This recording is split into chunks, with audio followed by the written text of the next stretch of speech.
77 సంవత్సరాల స్వతంత్ర భారతదేశంలో ఇవాళ యావత్ ప్రజానికం ఆ సేతు హిమచలం అన్నట్టుగా మోడీ గారిని విశ్వసించని, మోడీ గారిని ప్రేమించని మనిషి ఉన్నాడు ఇలా దేశంలో. మోడీ గారు అనేక సందర్భాల్లో పేదరికం చవిచూసిన వాడిని,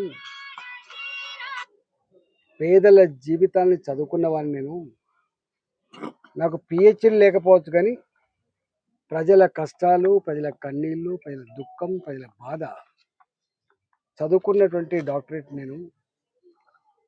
ఈ దేశంలో ఏ అంబేద్కర్ గారు అయితే ప్రపంచంలోనే గొప్ప రాతపూర్వకమైన రాజ్యాంగాన్ని అందించిండో, ఆ రాజ్యాంగం అన్ని వర్గాల ప్రజల, అన్ని జాతుల ప్రజల అవసరాన్ని తీర్చేదిగా, ఆకలి తీర్చేదిగా ఉండాలని చెప్పిండు అంబేద్కర్.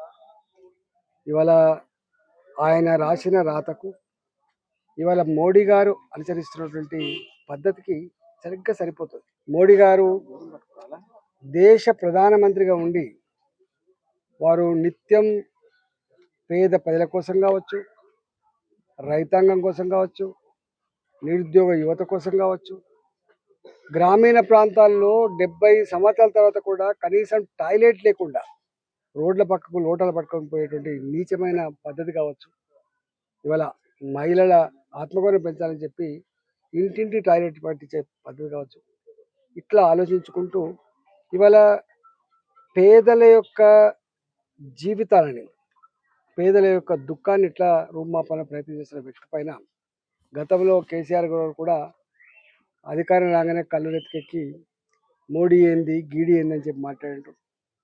మోడీ ఏం ముఖం పెట్టుకొని తెలంగాణకు వస్తారని చెప్పి మాట్లాడిండ్రు.